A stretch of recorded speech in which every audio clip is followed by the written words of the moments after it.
I'd like to welcome everybody to group therapy. This is based on tip 41 from SAMHSA. Today we're going to be going over chapters 3 through 5 out of tip 41, the stages of treatment and process issues.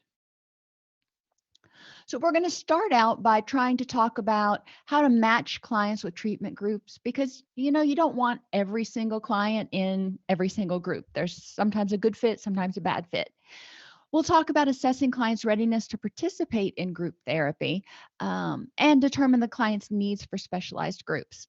Now, if you've been in a treatment situation where people were mandated to groups if they came into your treatment program, you know how disruptive it can be if you've got someone who's in the treatment group who is in pre-contemplation or not even there yet, and is being disruptive, etc. So we'll talk a little bit about some of that.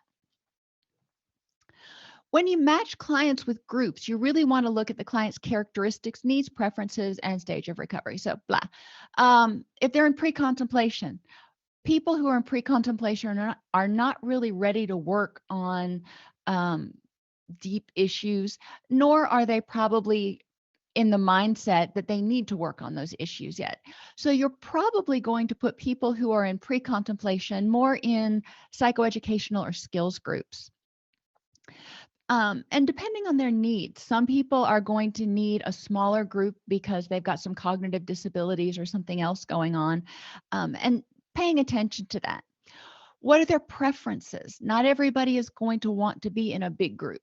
Not everybody's going to want to be in a therapy group. Some people will be great with skills groups, but not want to go into process groups. And that's cool. We just want to know what the person wants and if they have to be in one of those kinds of groups, because I'm realistic. I've worked in multiple different scenarios where people had to be in group and it wasn't an option. So how can we make the group as accommodating to them as possible? You also have to consider the program's resources. Yes, it would be great if we could sequester people by readiness for change or by diagnosis or by gender or all of the above in some circumstances, but that's not always possible. One of the places I used to work, we always lamented that we wish we could take some of our clients who were involuntary and pre-contemplative, and put them in a separate group as opposed to putting them in with the clients who were in the action phase of change, and in residential and had been there for 3 weeks out of 30 days already. But that just wasn't the way our program was structured, and we didn't have the resources to break it out. So we had to be creative when we went about handling client issues, and when we went about handling planning for group, because we had to be prepared for all levels of readiness for change and a variety of different issues from the clients that were in there. And paying attention to clients' ethnic and cultural experiences. Some clients, and even based on age, my grandmother is 87 now, and she was raised in a generation where you didn't air your dirty laundry in front of everybody. She wasn't ever going to go, and she probably to this day would never go into a group and just start telling people all the things that are bothering her. She was the kind of woman who was raised to sort of suck it up, have a stiff upper lip, and go about it. If she would have ever been convinced to go to counseling, I could see her thriving in one-on-one, but I can see her kind of becoming a wallflower in group. And that's okay, being culturally respective of her age. I'm not going to force someone who is not comfortable speaking in group, or that's not how they were brought up, to actively participate in a group situation, in a group activity necessarily. I want them to stay conscious. I want them to stay alert and engaged. But if they don't want to share some of their stuff, that's okay. And I want people to be there where they're comfortable. At some point, they're probably going to have to share their stuff with someone. And those clients I might call, during break time, call them aside right before they go out for break, ask them if they have any questions, talk about whether this is hitting the mark, making sure that they're still with me, but validating the fact that they may not be comfortable yet or ever to speak in that particular group. So who's inappropriate? There are some clients that are just not going to be appropriate for group. And if you can not have them in group, that is ideal because it can be disruptive. Clients who refuse to participate obviously aren't going to get much out of group if they're just like, I don't need to be here. I don't want to be here. But if you've ever run a group for clients who are involuntary for one reason or another, they may have to be there. So one way you can deal with this is kind of like trying to get a student in a classroom who is not engaged to engage and give them things that they can do to help. Ask them specific questions. If they are refusing to answer, refusing to participate, for the benefit of the group, it may be beneficial to discuss, how people are allowed to set personal boundaries and let that person sort of fade into being a wallflower a little bit. Now, therapeutically, obviously, that person is not going to get as much out of group. However, at a certain point, if you have to have someone in group who is not appropriate, and for whatever reason you cannot discharge them from the program and refer them to something that would more meet their needs, you got to be a little bit creative. Clients who cannot honor group agreements. Now, this is a big one. Because if you have people who are not honoring confidentiality, if you have clients who are not honoring respect for one another, then that does begin, all of these, but this one in particular, will begin to erode the viability of your group, let alone the benefit to anyone who is there and wanting to participate.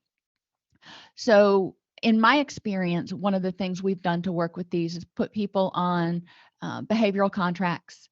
If they can't adhere to those, then sometimes they've had to be discharged from that particular program. Like I said, the programs that I've been in have been group based.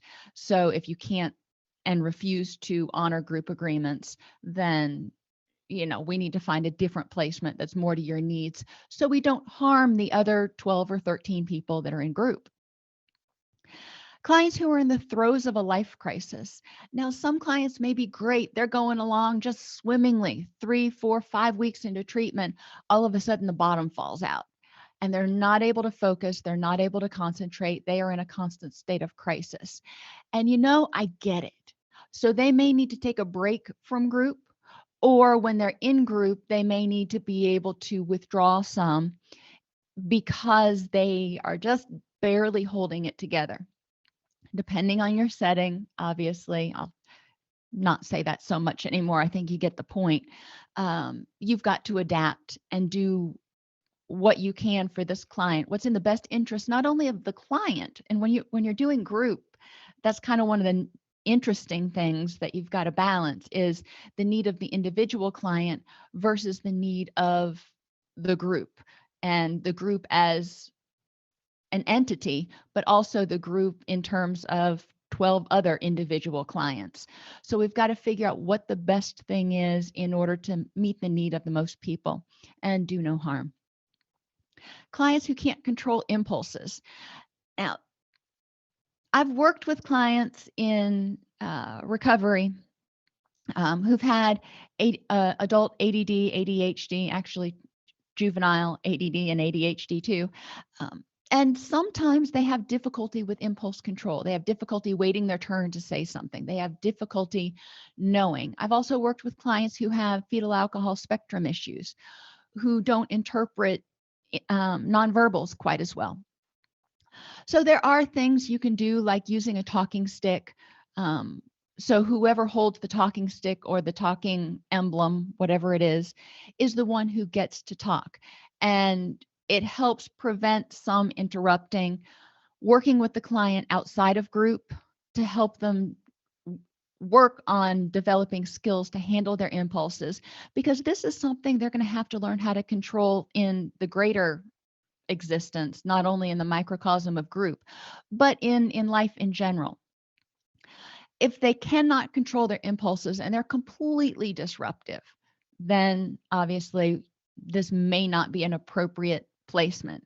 But most of the time, for most types of impulse issues, it's a matter of helping clients develop distress tolerance skills and be able to sort of ride that wave of the impulse until they can have their turn to speak, or until they can um, have their moment in the limelight. Clients whose defenses would clash with the dynamics of the group.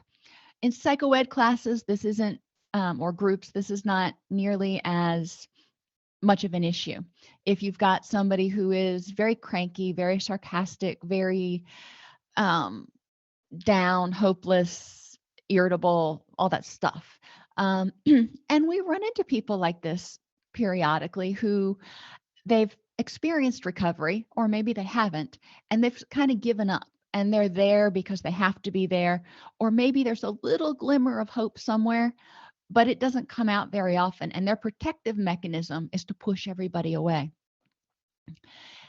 When that happens in the group can feel alienated from this particular person, and that particular person won't feel the vibe that they're supposed to get in a group. I always feel like I'm making bread when I start talking about group work, because I'm always kneading something. But I digress. It's important to look at those defenses, but also to help the client understand and become aware of their defenses and the impact of their defenses on other people. And it's a process. If those defenses are harmful or hurtful, obviously, we're going to have to look for a different placement. And clients who experience severe internal discomfort in groups. I had one client who had a tic disorder, and when he would get stressed, his tics would get worse. And they were pretty darn severe. They were so severe he couldn't eat in the cafeteria because he couldn't control his body enough to get his spoon to his mouth. So this person had significant social anxiety that was compounded by the tics and vice versa. So obviously having him in group was not good for him, and the clients didn't really know how to respond. So we worked with him on becoming more confident and dealing with his social anxiety until he got to the point he could be in group. And then we knew we weren't going to call on him. He was able to just be in group without having to say anything, get used to being there and being comfortable in that group. And then he had the empowerment, if you will, to speak up when he was ready. He was with us for, I think he was with us for almost 4 months. And it took the lion's share of that 4 months to get him to the point where he was eating in the cafeteria and able to participate in group to a small extent. And these were psychoed groups. These were not stressful therapy groups, if you will. Some other placement considerations. Sometimes women want to be in, and I wouldn't necessarily just sequester it to women. I think there's a great benefit in having gender-specific groups for them to speak about gender-specific issues. In most cases, you're not going to put adolescents with adults. I can't think of any where you would, but there probably are exceptions. The level of interpersonal functioning. If the person is not able to interpret nonverbals, if they have any of those issues that we talked about in clients who may be inappropriate for group, then we need to think about whether group is the best placement for them. And if so, what kind of group is going to be best for this person? Do they have motivation to abstain if it is an addiction group? Now, if it is a mental health group, ideally, you don't want people coming to a depression group or an anxiety group or any kind of group under the influence of mind and mood altering substances that are not taken as prescribed. I mean, occasionally you're going to have somebody on Suboxone or methadone or something else that will impact them somewhat, but they're taking it as prescribed. So how do you handle that? How do you handle that in an addiction group, and how do you handle that in a mental health group? it's going to be a policy consideration. I know for working in dual diagnosis, when we had people who were coming to our groups where everybody in there was recovering from an addiction in addition to mental health issues, if someone was having issues with their level of medication and they were nodding off because they had too much or they hadn't adjusted to the dose of the opiates that they were on, or even any other medication like Seroquel. We've talked about that before, where it can be very sedating. The tendency for somebody to nod off in group would trigger a lot of other people in group who were dealing with recovery issues. So being aware of how each client's nonverbals and particular issues are going to affect everybody else in the group, whether it be triggering their depression, their anxiety, if there are um, uh, transference issues, and we'll get down to those in a few minutes. The stage of recovery, you're not going to put somebody who's pre-contemplative, probably, hopefully, in an intense therapy group because they're probably not there yet. Putting them in psychoeducational or skills groups is going to be a better placement. And what is their expectation of success? If they don't think groups are going to help, if they don't want to be there, how's that going to impact the rest of your group? And again, that kind of attitude may or may not be a big deal in a psychoeducational group. That kind of attitude may be a lot more impactful in a therapy group. In terms of addressing drug screens with a group, ideally, when people come into your facility, they are given whatever your agency's policy is. I mean, if you're a straight up mental health agency, you may or may not do drug testing. You may not have CLIA waivers and all that kind of stuff to do on-site drug testing. But ideally, they will know ahead of time what the policies and procedures are. If it's a mental health agency and you don't have testing available or you don't routinely test, making it clear to the clients what your policy is about being under the influence of any substances is going to be really important, because if you suspect someone is drunk, high, etc., and you call them aside and ask them about it, or determine that there's a pretty good chance that they are, how is your agency going to handle it and what are the next steps? So there needs to be some sort of a plan. And generally, I would say 80% of the time, and I'm just kind of spitballing there, clients will deny that they're under the influence. So having urine screens available are definitely beneficial. Whether you need to send out for them and tell somebody they need to go get screened within 24 hours at X and so facility and bring back their drug screen results before they can return to group, however your facility wants to handle that. But if you start the group, if you start the orientation process, letting people know that they can't be under the influence of substances, then it's easier.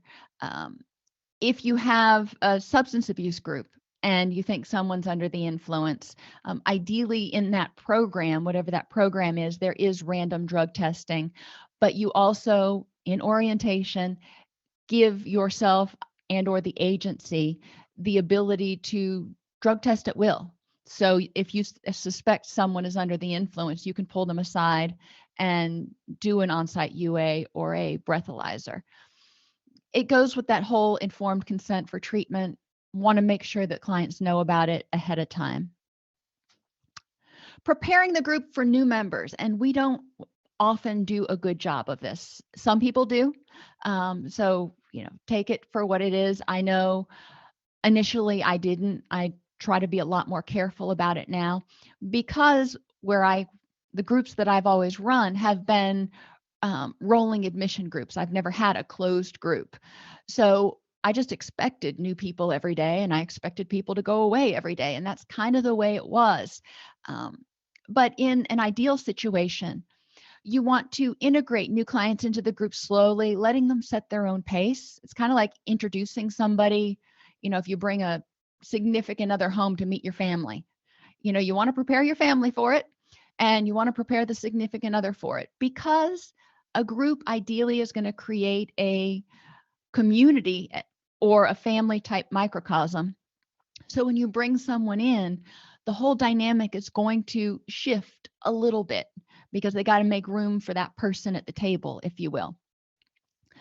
When somebody comes into group, be aware of signs of transference and countertransference between the clinician and the client. Obviously, if you're having transference or countertransference issues, and between the client and other clients. So, the client may see Jim Bob, who's sitting over in the corner, and it reminds him of his Uncle Sam, and he just adored his Uncle Sam. So he links on to this guy sitting over in the corner. That can be okay, but we also don't want the two of them to form a bond based on some transference issues. We want them to be able to be honest with each other and recognize the influence of transference and countertransference. Obviously, this is more detrimental if it's a negative influence, and somebody comes in, and maybe I had a client one time, and this was in a real rural county, and I was asking him during the assessment if he had gone to any AA meetings that were local. And I didn't have a lot of experience in this county. I traveled there. And he said, "No, ma'am, I don't go to those meetings." And I said, "Okay, why?" And he said, "I would be the only Black man there, and it's not safe for me to go to those meetings." And I said, "Oh, duly noted." And that hadn't even crossed my mind at that point in time, that there would be such a thing in this day and age where it would be sort of an all white meeting that wasn't accepting of people from other ethnicities. So being aware of that, even in your own group, obviously that was an AA meeting, but being aware of those sorts of transference issues, biases, prejudices that may come out. As clients start to welcome the new person, and the new person starts to feel a little bit more comfortable, again, think about bringing somebody to Thanksgiving dinner for the first time with your family, and that can be overwhelming for everybody involved. But you'll see the person start to loosen up, start to talk to other people, and then you can start bringing them in to the group discussion a little bit more, and putting a little more pressure on them to participate at the same level as everybody else does. But don't expect them to hit the ground running when they first walk into a group for the first day or even second. In Chapter 4, it goes over distinguishing the differences between fixed and revolving group memberships, preparing clients for groups, and describing the tasks for each of the 3 phases of group development. In the next section, we're going to talk about the types of groups that are appropriate for each phase of treatment. So I want to be real specific. We're talking about group development here still. Fixed membership groups. Oh, I would love to have one of these, but I haven't ever been lucky enough to. Members are prepared to stay together for a long time. The membership is stable. So say it's a depression group, and it's going to be a 16-week group, which obviously is time limited. The members all start at the same time, go through the same stuff together, and they will all sort of forming, norming, and storming all at the same time. If you go back to Group Therapy 101, they will get used to each other, and there will be a period where they're kind of struggling to see for power struggles, pecking order, and struggling with the group leader to a certain extent to see what the boundaries are and what the limits are until the norms are set. So understanding in time limited groups, one of the benefits is everybody starts at the same time. So you don't have a new person coming in and trying to test boundaries. Everybody knows, and they're all on the same page. Ongoing groups, new members may fill vacancies in a group that continues over a long period, but it's not a constant revolving door. So you have somebody who is in group and, is an ongoing depression group of 16. And when one person graduates or reaches maximal gains at that level of care, as we say, and moves on, then we have an open slot. So somebody else comes in. And that's much less chaotic in some ways for a lot of people. And there are a lot of benefits to the closed groups or fixed membership groups, because people are able to really establish connections with one another and have disagreements and arguments and learn how to work through that, learn how to form healthy relationships, set boundaries, and terminate in a relatively healthy fashion. Revolving membership groups, new members enter a group when they become ready for its services, which if you're in residential or IOP, a lot of times your groups are revolving membership. So as soon as somebody signs up, if they're ready for a group, they enter. So you may have a group census of 8 for a while, and then 15 for a while, and then back down to 12, and it's just kind of all over the place. The groups must adjust to frequent, unpredictable changes. For some people, they prefer these types of groups because they don't ever feel like they have to bond with anyone. The downside is they don't ever feel like they have to bond with anyone. So they miss out on the opportunity to learn how to develop healthy relationships. These revolving membership groups are also either time limited or ongoing. In the ongoing groups, the member, each participant, remains until he or she has accomplished his or her specified goals. In time-limited groups, there's a curriculum, and you go through it. When I was in residential, a lot of our psychoed groups were time-limited revolving groups. There were 16 sessions. You had to attend each of the 16 sessions. Now, you may start at session 8, and then you would have to stay through when we picked up and got back to session 8 again.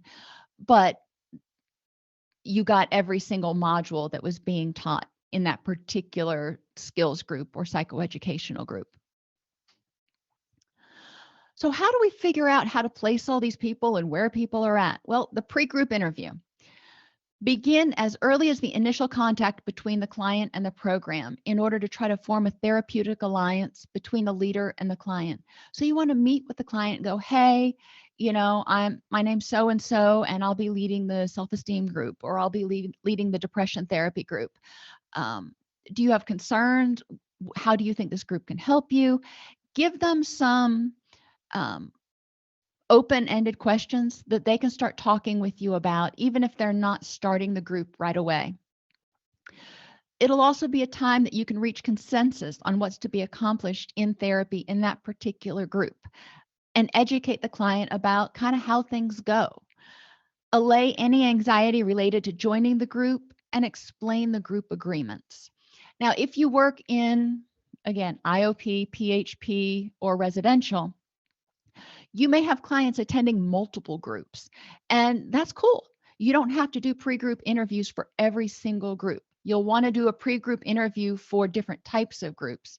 So if you have psychoeducational groups where the group agreement is one thing, and obviously the structure is far different than a therapy interpersonal group, then you'll want to have 2 different kind of group interviews or introductions so they know what to expect in those groups. Otherwise, they may go from a psychoed group into a therapy group, expect it to run the same way, and become disruptive, or feel like they make mistakes or don't know what they're supposed to do. So make sure your clients are oriented to every type of group, but in general, if they're going to multiple groups, lay the foundation for what's expected and what is supposed to be accomplished in each group. Remembering that when you do groups, for each group, every time you do a group, start the group out by saying, these are the objectives for today. This is kind of what we're going to go through, and give them sort of a big picture so your global learners can get an idea about what to expect. Explain how group interactions compare with those in self-help groups. A lot of our clients have tried self-help groups, whether they're depression, anxiety, 12-step. So we want to talk about the difference between how things go in those groups. A psychoeducational counseling group is far different than an AA meeting or a depression therapy group. So Again, let them know what it's going to look like. Maybe role play a few things. Emphasize that each person may be at a slightly different place in recovery. So not everybody is going to have the same skills. Even if they're at the same place, not everybody's going to have the same skills. But if somebody says they can't imagine doing something, or I don't know how I can cope with it, and somebody else comes up with, well, I've done that and 6 times worse, so what are you belly aching about? Not helpful. We want people to understand that some people are just learning new skills and trying to figure out how to implement them, whereas other people in the group may already have a lot of those skills and be adept at using them. So maybe they can mentor, maybe they can suggest, when I've experienced something similar, this is what I did. Encourage using I language, and not giving advice, just sharing experiences. Let members know, new and old, that they may be tempted to leave the group at times. And because the going gets tough, sometimes somebody will say something that irks them. That's not okay. This is a time where people need to take a breath, learn distress tolerance skills, and figure out how to work through the disagreement. And give them skills to do that before they start group, so they don't hit one of those walls and feel like they're going to lose their stuffing. Recognize and address clients' therapeutic hopes, and not necessarily in group, but if you can do it in group, that's awesome. But periodically pull the clients aside and go, hey, John, I noticed that you seem to be a lot more comfortable talking in group today, or you seem a lot more hopeful about the progress that you're making on X and so task. Making sure that clients feel like they're more than just a number. They're more than just a butt in a seat. They're actually John Smith or Sally Sue. Group agreements establish the expectations that group members have for one another, the leader and the group. So it's not just me saying this is the way it's going to be. It's a group agreement with everybody saying this is how we're going to behave and act and react toward one another. It requires group members entering a long-term fixed membership group to commit to the group. So if it's a revolving membership group, then there's a set of rules. If it's a fixed membership group, there may be some discussion about how to handle certain things. For example, the use of methadone. If somebody is on methadone, and they come to group, if they're on it as prescribed, not taking it illegally, how is that handled? Is that acceptable in that group? And with the agency resources, you may not be able to make that decision. But sometimes groups can. So knowing what trigger points are, knowing what those clients need to feel safe is really what I get at when I talk about a group agreement. And I ask clients, what is it that you need to feel safe and as untriggered as possible? There are going to be times where you may feel triggered. We want to inspire clients to accept the basic rules and increase their determination and ability to succeed. So part of this group agreement is getting buy-in from them, making them understand, not just feel like, but understand that they do have a voice in a group. It's not a classroom where they're just sitting there and they're a butt in a seat, despite what your supervisor might tell you. Elements in group agreements: communicating the grounds for exclusion. So who gets kicked out or who can't join this type of group? What kinds of things would create a situation where you would be discharged from group? How do we handle confidentiality? How do we handle physical contact? In mental health groups, people will get upset, people will cry, people will get frustrated, and some other people may want to reach out and physically comfort. Is that okay? How do you handle that? What is okay? What is not okay? In addiction recovery groups, they tend to be kind of a huggy bunch, which took me a long time to get used to. And they do a lot of hand holding when they say the serenity prayer and things like that. And it took me about 2 years to kind of get okay with that kind of physical contact. But that's just the way I was raised. I'm not a huggy, touchy, feely person. So understanding what the group members want, what's okay, and setting those boundaries and enforcing those boundaries. What is the impact of mood altering substances? If you attend and you're under the influence of, what are the consequences? What's going to happen? What is the policy for contact outside of the group? Now, there's outside of the group in other support group meetings, and there's outside of the group socially. What is the stance of the group, the leader, and the agency on all of those things, and how do you come to an agreement? What kind of participation is expected? I always told my people, well, that's not true.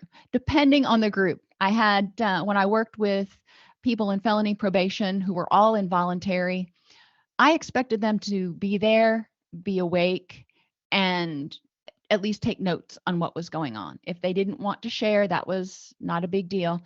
But they got rewarded for participation. So I kind of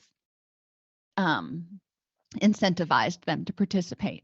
But what is required? Are you required to share at every group? What are the financial responsibilities, and how do we handle termination?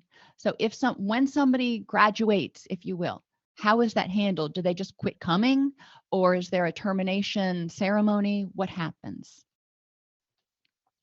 In the beginning phase of treatment, we want to prepare the group to begin by having everybody introduce themselves, review the group agreement, provide a safe, cohesive environment, establish the norms for how things are going to run, and then you initiate group work. So this is, depending on how long your group is, this could be the first session to the first couple of weeks of kind of getting used to each other and figuring out the ebb and flow of conversation. During the middle phase of group, both process and content are important. So not only what you say, but how you say it, not only what you do, but how you do it, we're going to focus on in terms of using skills and interacting with other people and developing all those ancillary things that we want to see develop in group work, not just the skill being taught or the issue being discussed. In middle phase of treatment, clients receive feedback that helps them rethink their behaviors and move toward productive changes. So this is when other group members can say, you know what, John, what I've seen over the past week is blah. And encourage clients to provide feedback in objective, non-judgmental terms and using I statements. What I perceive to have seen is this is what's going on. It gives clients the ability to hear what other people are seeing and how they impact other people and make decisions on how to act. And it's also a time where group members can sort of alert other clients to their blind spots. Leaders allocate time to address issues, pay attention to relations among group members, and model helpful interactions that combine honesty with compassion. Encourage open communication, but helping them develop interpersonal effectiveness skills so they can be mindful of what they're saying, what they need, and setting effective and healthy boundaries. End phase of group is reaching closure, putting closure on the experience and helping each client examine the impact that group has had on them. Acknowledge the feelings triggered by departure. A lot of our clients have abandonment issues, have had bad relationships. So we want to talk about that leading up to the closing of a group, or if someone terminates against medical advice, it's important for people to be able to get closure when a group member leaves. Giving and receiving feedback about the group experience and each member's role in it. So everybody's allowed to share what they got and what they got from one another. It's also a time to complete any unfinished business and explore ways for group members to continue learning about topics discussed in group. So if it's a depression management group, you can only go through so much in 16 weeks. Where can they continue to get support? Where can they continue to get information? Where can they continue to get help? Once you have a feel for kind of how group develops, then we need to start thinking about the stages of treatment. In the early stage of treatment, strategies focus on immediate concerns. think of Maslow's hierarchy. You want to make sure they've got their meds, they're stable on any meds they need to be on. They've got adequate nutrition, a safe house, transportation to get to and from group, and they're able to deal with any vulnerabilities, start preventing vulnerabilities, and start developing distress tolerance skills. I mean, when we get into group, we're going to start triggering some hot buttons, and we want to make sure they have the skills and the foundation to be able to handle that. In the middle stages of treatment, clients recognize their problem causes many problems, and those problems block them from getting the things they want. So in the middle phase of treatment, clients are really in the action phase and ready to start making some changes. So this is the time we're going to be moving them into skills groups and potentially some process groups so they can start looking at their stuff and not just talking about these distress tolerance skills and those sorts of things that are more academic and abstract. In the last stage of treatment, clients identify treatment gains to be maintained and risks that remain. So basically, relapse prevention. What did you get? How far have you come? What new tools do you have? What are your relapse warning signs so you know when you're headed down that slippery slope towards a depressive episode? And how can you prevent that? In the last stage of treatment, you're going to take everything they've learned and all the skills they've developed and tie it up in a neat little bow so they have something to walk out with. In early stages of treatment, some clients enter because of health problems, others because they're court ordered or referred by children and family services. So a lot of times group members are in emotional turmoil. And at best, in co-occurring groups, they may be just coming out of detox. So in the early stage, again, we're focusing on skills, dress up, show up, and try to get something out of group. But I'm not looking for light bulbs. I'm not looking for life-changing experiences in the early stage. I'm looking for them to get ready to start doing those things. I'm looking for them to start getting comfortable with the process so they're ready to start taking care of those wounds. Therapeutic factors in the early stage, we want to instill hope, help them realize they're not alone, universality.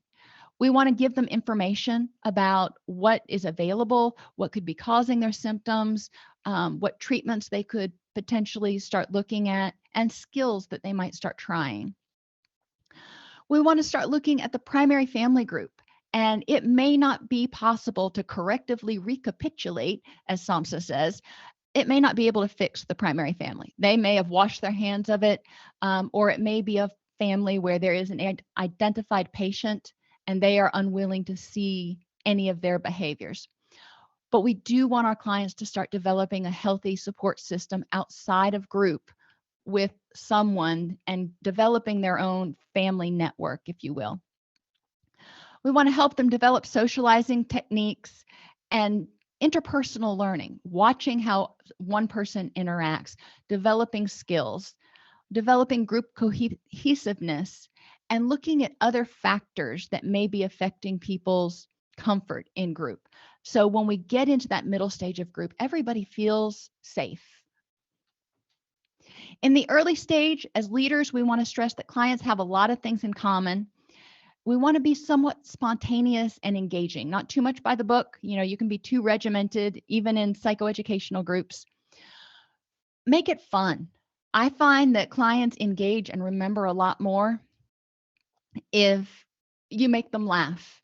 I remember one time we were talking about the fact that in substance abuse recovery, they say you shouldn't get into serious relationships for a year after you begin recovery because it's just you're not in the right headspace. And one of my clients started shaking his head and he's like, I can't imagine that. And I said, really? What you're not looking for is Miss Right. All you're looking for right now is Miss Right now. And his eyes got all big and I was just like, what? I'm realistic. Yes, you're probably going to go out with people, but don't be looking for someone to settle down with.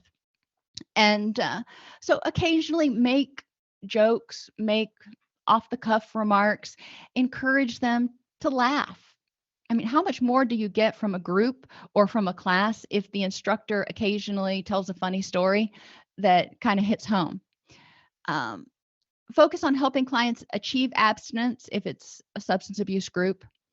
Prevent relapse from any issue that they're facing right now, and learn ways to manage cravings if they're dealing with substances, if they're dealing with emotional eating, if they're dealing with anything like that. But also learn ways to manage urges, because we've got a lot of clients who come into anxiety and depression groups who do self-injure or have other unhelpful coping urges. In the middle stages, your clients are becoming more stable. Self-knowledge and altruism can be emphasized. Help them share their experience with other people in order to help other people. Emotions of anger, sadness, terror, and grief may be expressed more appropriately. So you're going to start seeing a little bit more up and down, a little bit more emotionality, and that's okay. They're starting to feel safe enough to open that Pandora's box a little bit and experience feelings, and they're starting to develop the skills to be able to get those feelings under control so they're not overwhelmed by them. So we want to encourage clients to continue in the middle phase to use the group to explore their emotional and interpersonal world. How does this feel to you? Does it feel overwhelming? What skills can you use? In the middle stages, cognitive behavioral interventions provide tools to modulate feelings and express and explore them, so clients don't feel overwhelmed by that rush of emotion. And this is a time where interpersonal groups may be helpful. So they start learning from one another and exploring sort of how their past is impacting them in the present. In the middle stage, leaders help members see how continued substance use, if they're using it, interferes with what they want out of life. In mental health groups, we also help members see how continuing to do things that enhance or trigger their depression or anxiety is also interfering with what they want out of life. So what can you do differently? And this is, with depression and anxiety, this is one of those times where we're often talking about changing your thinking patterns. If you keep thinking this way, you're going to keep having this depression, anxiety, anger reaction. How can we alter that so you can get what you want out of life, which is ostensibly being happier, however they define happiness? We want to help clients join the culture of recovery, preventing vulnerabilities, being mindful, using distress tolerance skills, using interpersonal effectiveness. It doesn't matter what your issue is. Recovery incorporates all four of those things for most everybody. We want to support the process of change by drawing attention to positive developments, really highlight the positive. If somebody stays clean for a month, if somebody stays clean for 3 months, if somebody had something bad happen, but they came to group anyway, commend them and their courage. And we assess the degree of structure and connection clients need as recovery progresses. A lot of times they will need less structure as the group progresses because they're going to start self-moderating a lot more. In the late stages, clients work to sustain the achievements of previous stages. They may discover and acknowledge that some goals are unrealistic. They're not going to be happy 24/7, 365. Who knew? Certain strategies are ineffective and environments deemed safe are not conducive to recovery. This is when they really start looking at their relationships and how they're living their life outside of group. And are these actions, behaviors, and environments helping them get closer to their goals and being the person they want to be, or not?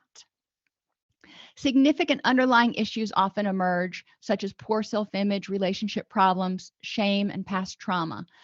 At this point, when they start looking at all these things that might not be conducive to recovery, and they start thinking about changing them, then the terror might hit because they're afraid of not having the validation from someone else, or they're afraid of being rejected, or there's a lot of stuff that comes up with those underlying issues. And this is the time we want to start dealing with those and figuring out how to overcome those obstacles.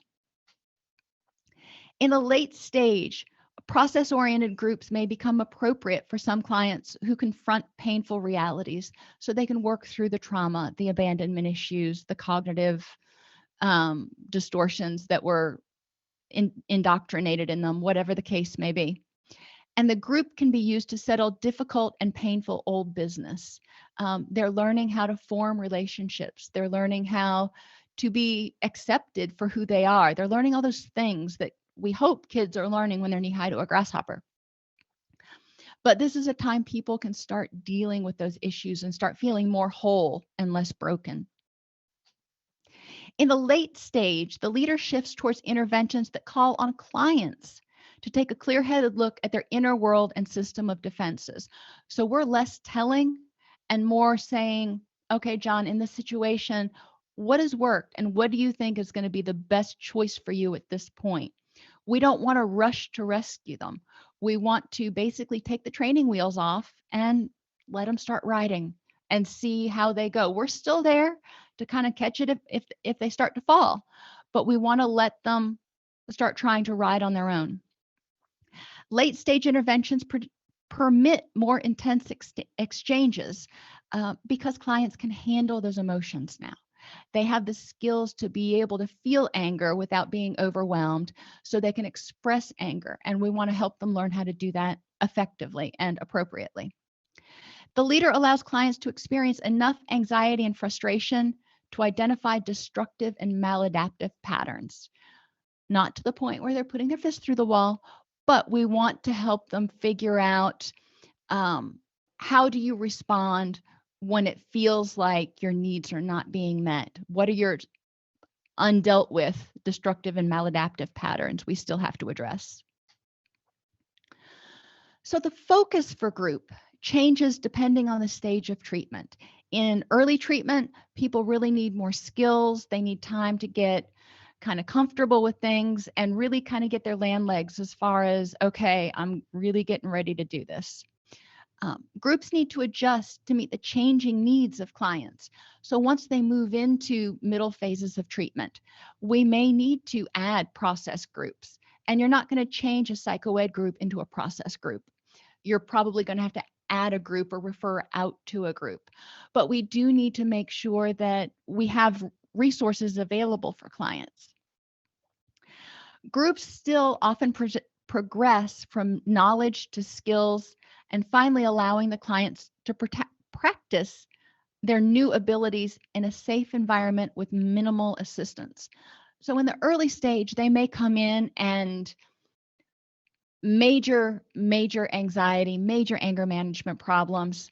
When they start to get upset, we start helping them learn how to calm themselves down, how to relax.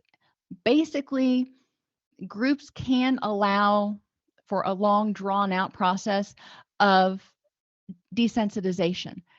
Clients will get used to feeling a little bit of anxiety, maybe feeling up to a 5 or a 6, but then they will know that they can de-escalate themselves.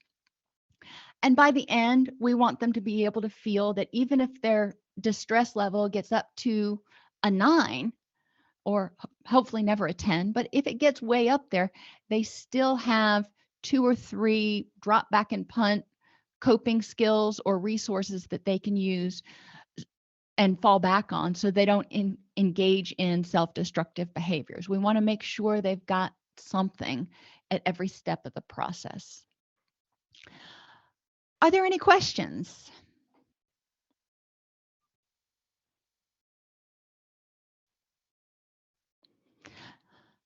Now, that question on drug screens, not knowing your background, whether you're mental health or substance abuse or co-occurring, if I didn't answer that satisfactorily, please re-ask the question and I will see what I can do to clarify the answer.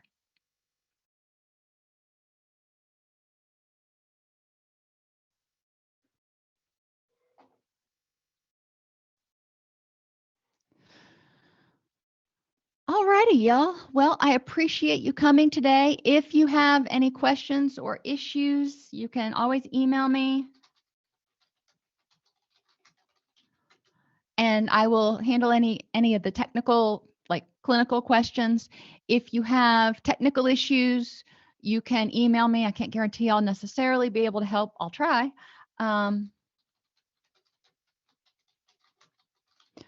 But technical issues like computer related issues or account issues, you can submit a support ticket to support@allceus.com. Alrighty, have a wonderful weekend, and I will see you on Tuesday. Um,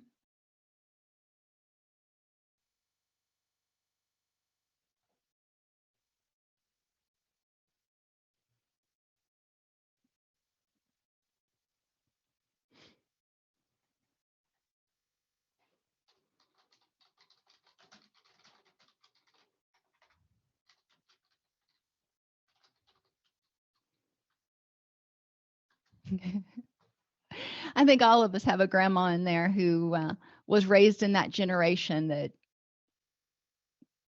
you did what you did and you kept all your hurts to yourself.